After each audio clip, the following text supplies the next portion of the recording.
Citizen.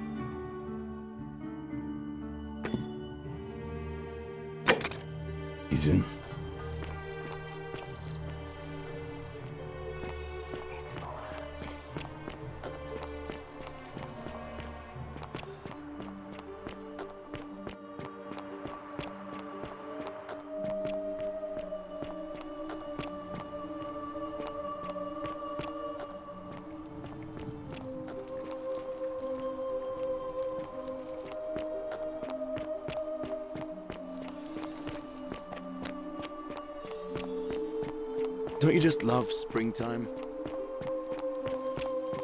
Hello?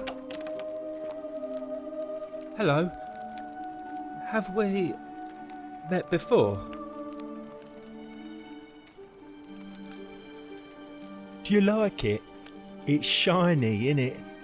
It makes me happy just looking at it. But if I gave it to you, then I wouldn't have it anymore. Well, if you get me out of here, then I wouldn't need it anymore because I'd already be happy. Then you could have it, and you'd be happy too.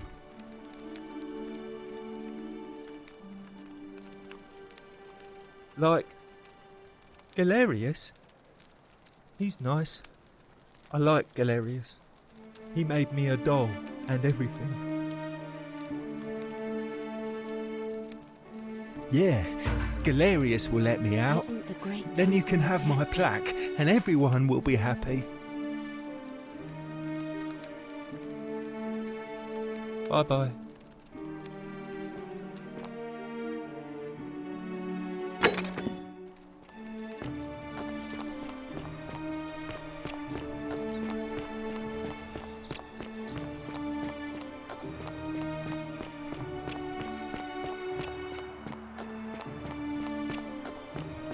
How come you're allowed a weapon and I'm not?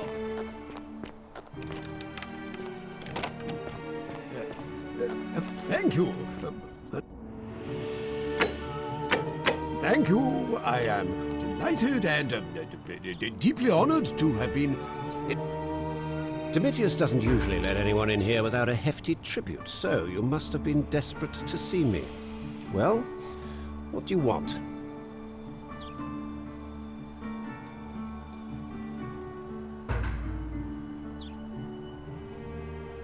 My name is Marcus Malleolus Gurgis. You seem to have confused me with someone else. You mean my heterochromia? I am guilty of nothing more than having different colored eyes. And I'm hardly the only person with the condition. Alexander the Great had it too, as it happens. I like to think it is simply the way the gods have... Unlikely, because it simply isn't true. I trust...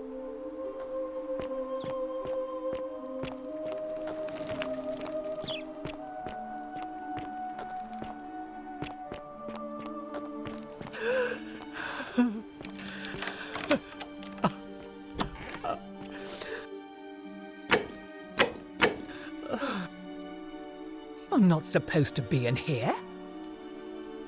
Talk. What business could you possibly have with me?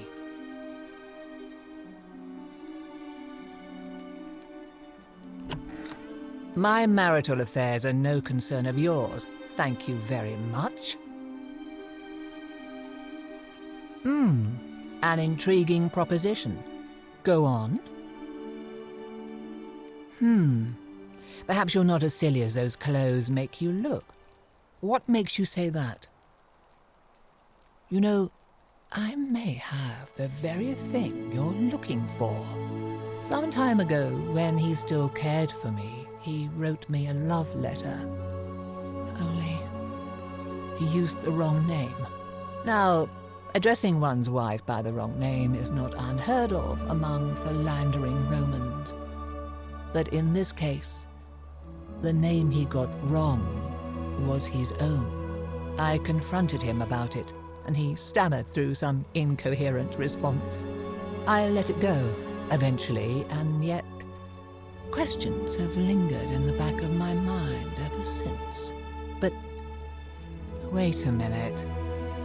Why exactly are you helping me?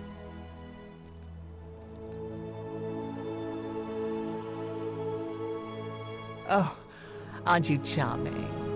I'm quite sure my husband would seethe with impotent rage if he overheard you say that. I love it. It seems our interests are aligned. I imagine knowing his true identity will give me the leverage I need to manage him appropriately. But first, I need you to do something for me. I want you to bring me some wine. Just, oh, don't look at me like that. I know this must be... Let me tell you something about Malleolus. He talks after all I've done for him, counseling him through.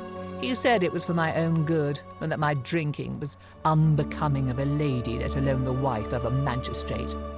I'll show him unbecoming. Tonight, at his victory party, I'm going to get... I am... So... Thank you. Here's the letter.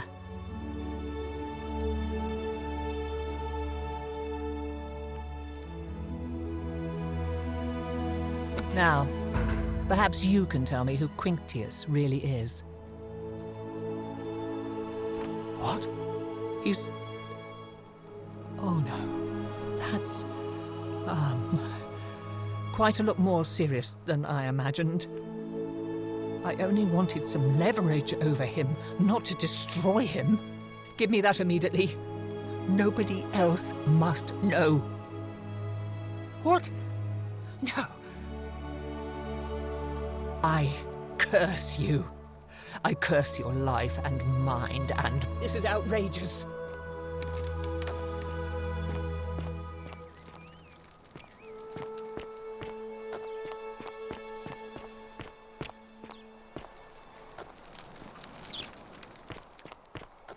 Still here. Here. You again. What is it now? Are you insane? You barge into my villa uninvited and then make outrageous demands? Why would I withdraw from an election I'm bound to win?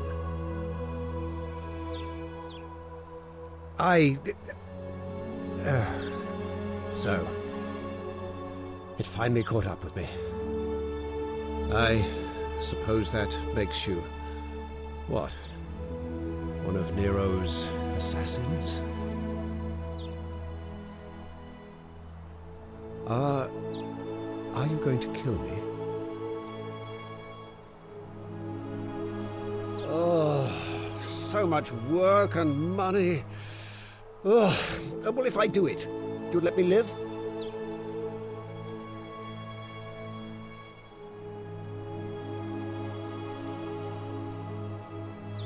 Fine. Ruling this cesspit of a city would have been beneath me anyway. I'll have Domitius notify the priestess of my withdrawal and release those two from debt bondage. There, you got what you wanted. Now, please, leave my villa and never speak to me again.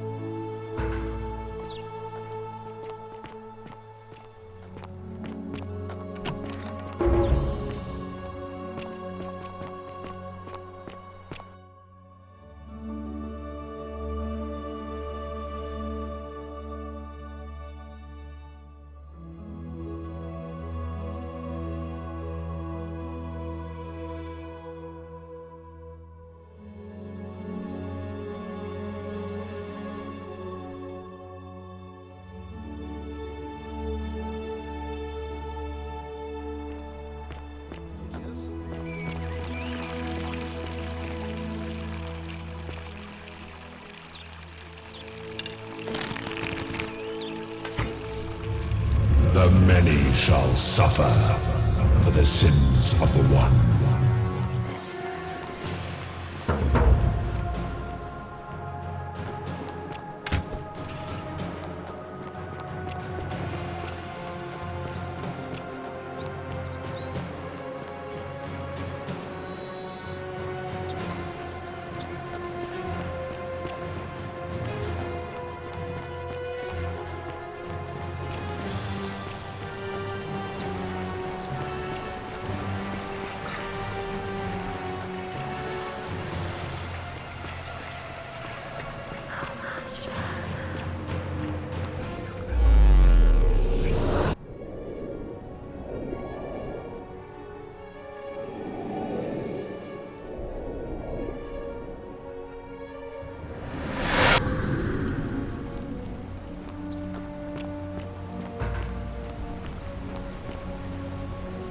Salve, friend. Oh.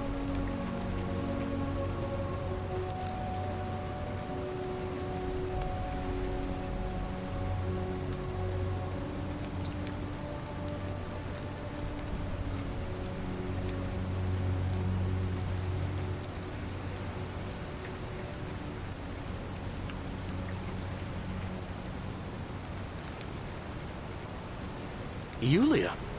Oh no.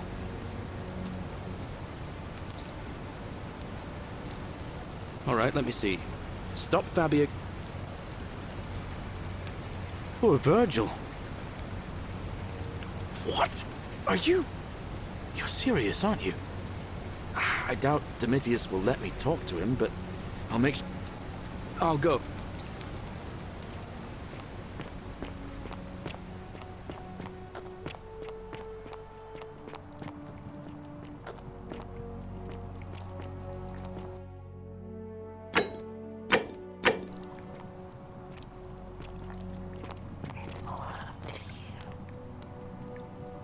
Oh, you're here.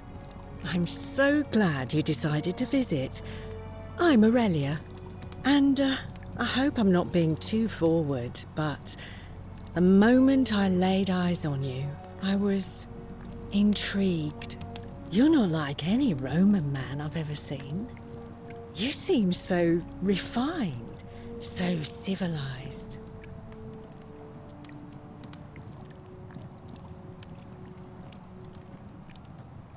You, Tantalus, cannot touch the Coming drops on a of bit water, strong, don't you think? and the tree you grasp at eludes I you. take back what I... Let's just forget that ever happened, so we can at least do business. Not for a few weeks now. Last time I saw him, he was sitting at a table with Georgius, whispering about some job. I remember because they kept looking over their shoulders as if they didn't want anyone else to know. So the one word I kept hearing was vanishing, and then the next... All right, see ya.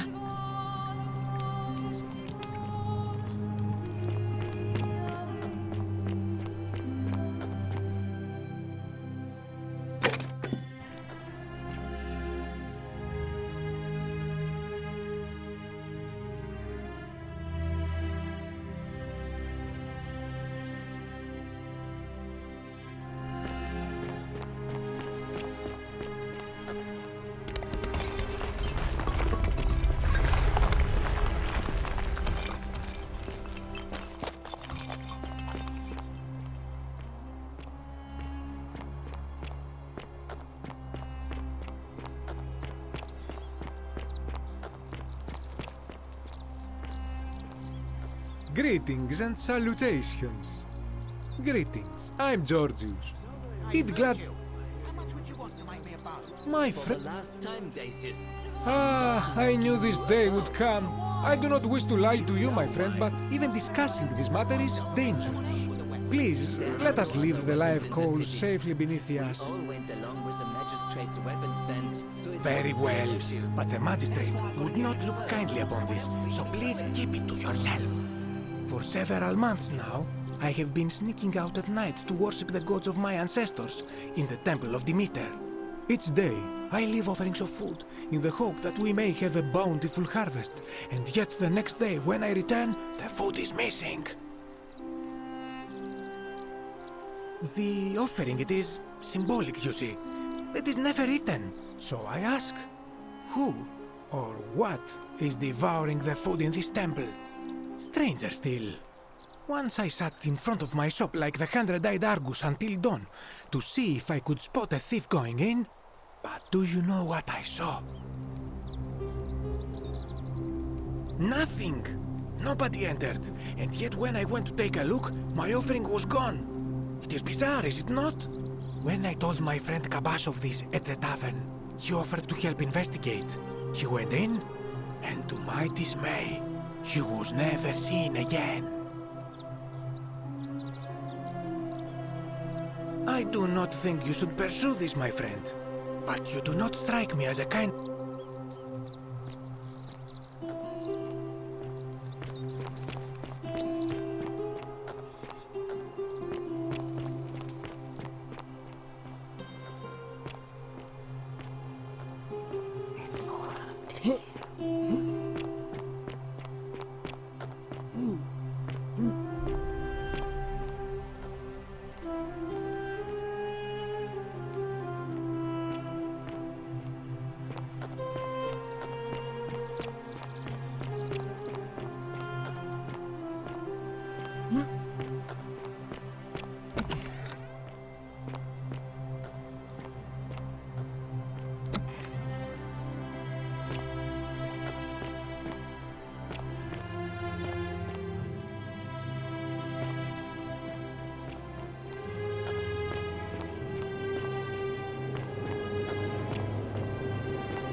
Ah, a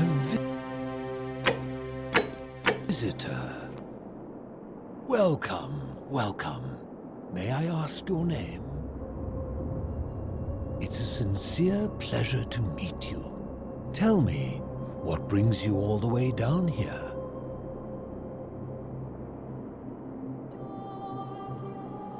Ah, Kabash. I know this man. He came through here some weeks ago. I will tell you everything I know, but first, the one thing I long for above all else, let us find out with this simple question. Excellent. I see you are indeed quite astute. Very few come to that realization before their time in the sun is over. Now, will you join me in a friendly Socratic dialogue? Wonderful. Then let me begin with a question. Would you say you know the difference between right and wrong? You are an overthinker too. We're the same then. It is probably why I became a philosopher. But if you struggle with right and wrong normally, then down here with the golden rule, surely your struggle can only have become more difficult. Well, that's reassuring. And the truth is, you're not alone. You see, out there in the world, being uncertain about right and wrong was acceptable because our mistakes rarely had consequences. So we would tell lies and bend rules and turn a blind eye and rationalize, and yet still find a way to think of ourselves as good people. But under the golden rule, morality matters.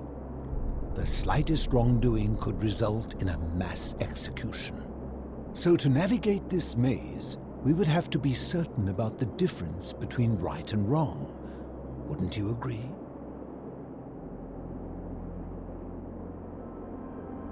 That is an excellent question, and it leads directly to my next line of inquiry. So let me ask you this. Is there one system of morality which is always perfectly correct, which you could follow in every situation and always do the right thing? Are you sure? Or is it possible that humans simply haven't figured out the right system yet? So is it up to each of us to decide what right and wrong mean to us individually? Or must we simply follow the laws and customs of whichever community we're in? Ah, you know, I think you'd find an ally in Herodotus, a scribe from among my people who lived some 400 years ago. He told the story of a man named Darius, whose curiosity was piqued when he learned that a certain tribe had the practice of eating their dead. He asked some Greeks who burnt their dead, "What would it take for you to eat your dead?" Aghast, they replied, "Nothing." Then he asked the tribe who ate their dead, "What would it take for you to burn your dead?" "Nothing," they replied, equally aghast. From this, Herodotus concluded that custom is king, that right and wrong are merely local ideas which do not survive the journey from one tribe to another. I take it you're in agreement?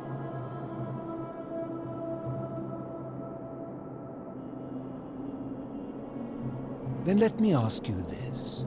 If you visited a tribe where they ate each other, copulated with the dead, and drank wine from cups made out of human skulls, would you still maintain that within such a tribe there is nothing wrong with such conduct? And that's a credit to you.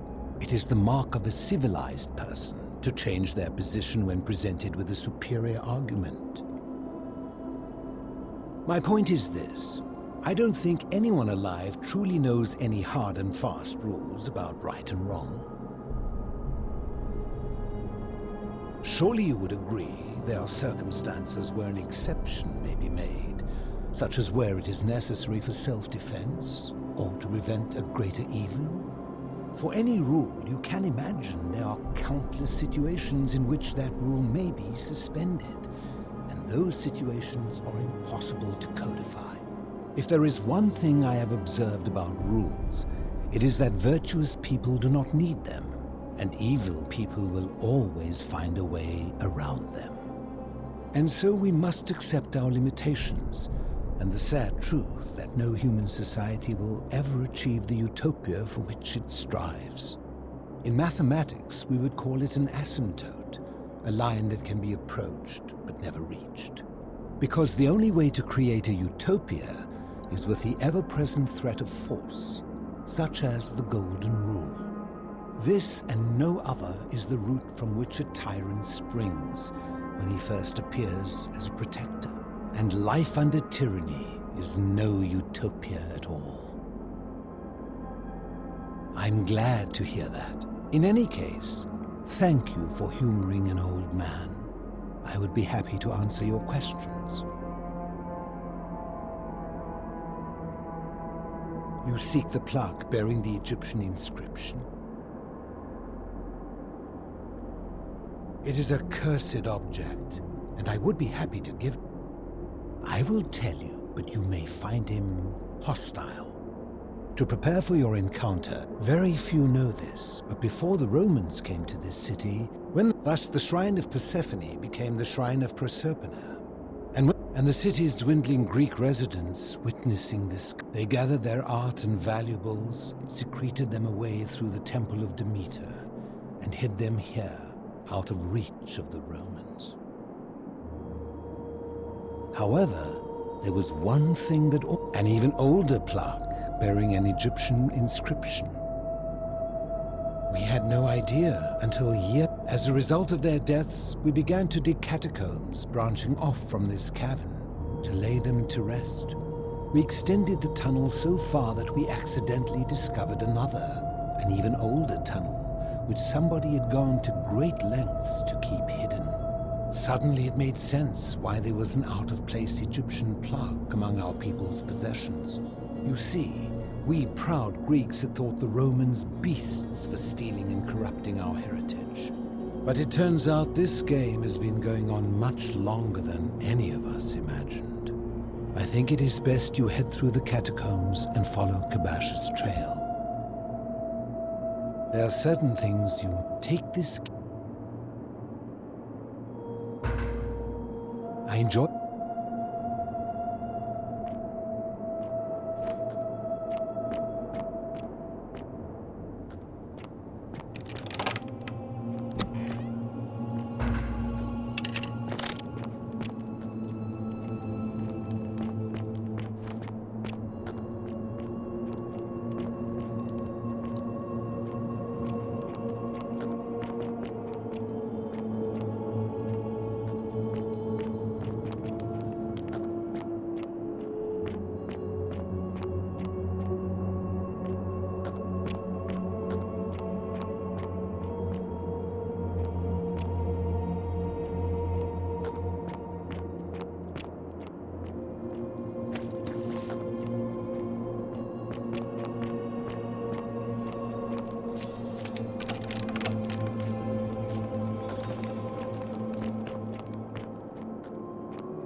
Stop!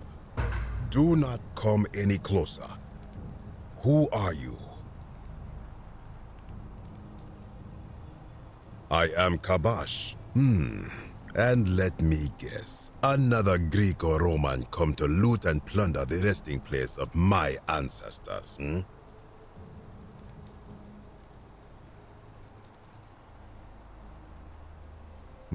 To what end? That is welcome news. You really are not Greco-Roman, are you? I was planning to return it myself, but for now, I must remain. Here, take it, and restore the honor of Osiris. Now, as for the other plaque. Indeed, I have it right here. I stumbled across a collection of dusty curiosities while searching for a place to hide from the hungry children of Amit, and there it was. You may not. In fact, I am about to destroy it. Because it speaks a treacherous, blasphemous lie.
I will tell you.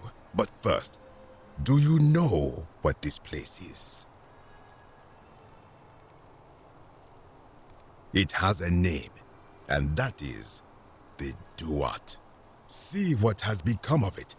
I have been down here for weeks, piecing together its story, and here is what I have learned. As Egypt declined and the Greeks had their turn to flourish, their souls came here in great numbers. But instead of adopting our ways, they copied and corrupted them.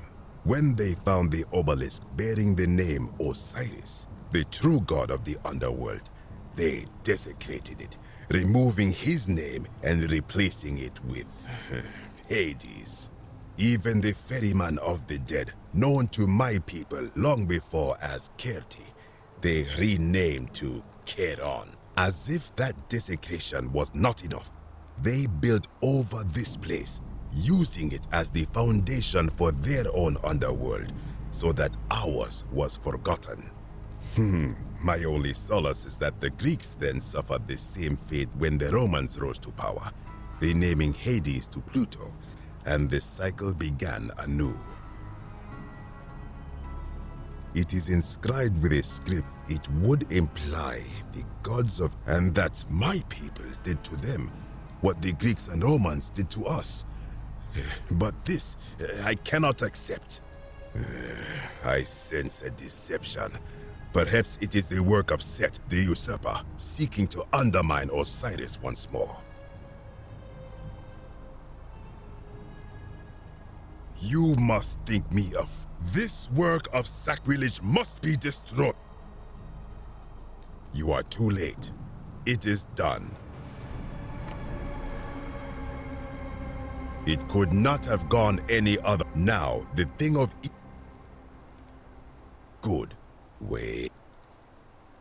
You would plunge into the depths of the Duat with no way back up. Madness. We shall.